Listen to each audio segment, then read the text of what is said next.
even though we're both from completely opposite sides of the world, like he's from Tianjin, I'm from Tianjin, China. And I'm from Miami, Florida. Like, we just seem to really both have so much in common. We first met in my first couple of weeks at Cornell. We met through some mutual friends, and instantly I really loved Young. By the time my senior year came, she was essentially my best friend at Cornell. And during a fall break, she decided to go with me to Boston to spend a long weekend with me. That's where we really started connecting. And I remember we were walking and we had to go catch the bus really quickly, and at one point he grabbed my hand like to pull me onto the bus, and then we just kind of kept holding hands for a little while after that. It was almost like it's revealed to you that you had this chemistry with this person. This entire time we were just unaware of it. And that time just sort of like, somebody tapped my shoulder, goes, hey, you guys, the pieces match. But we still remained as friends because I didn't have the courage to really ask her out, and we were friends. I didn't want to ask her out and have that compromise it. Very good. At Cornell, I founded an organization called the Foundation of International Medical Relief for Children. And basically we planned these volunteering trips to areas all over the world. So I was planning a trip to Costa Rica, and it was a little bit over a week trip.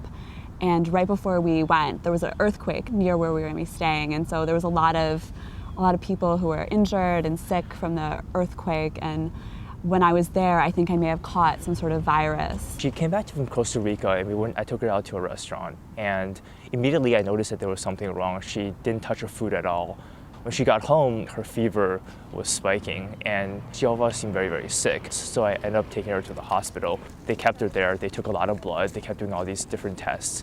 And at the end, they couldn't come up with a diagnosis. I remember just seeing Young there, like always by my side, and whenever I would start to feel sick, he would run and like get a nurse or a doctor. And I just remember the whole night and just in and out, like he was always by my side, and he kept getting coffees after coffees. I saw these like 4 or 5 empty coffee containers, and I realized like it was the next day and I was still there and he just hadn't even left. To be constantly bothering the doctors all the time asking what was the result of that test, what was the result of the CT scan, I realized that she's something more than just a friend.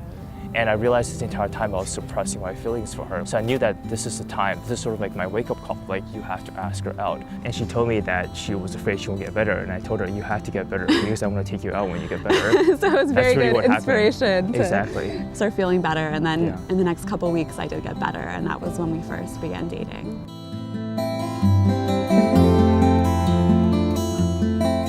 I think it was Thanksgiving around that time. I was thinking to myself, I really do want to propose to her and ask her to marry me.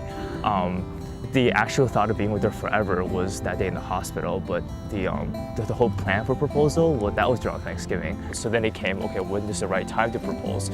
Well, I believe that Christmas is always the right time. Like, what better than Christmas, right? The best gift you can get is, realizing that person you want to spend the rest of your life with wants to spend the rest of their life with you.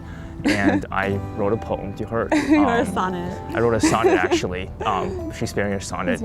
So, had to find the right words for that. And then when he got down on one knee, I just broke down crying, and he read me the sonnet, and it was just the best moment of my life.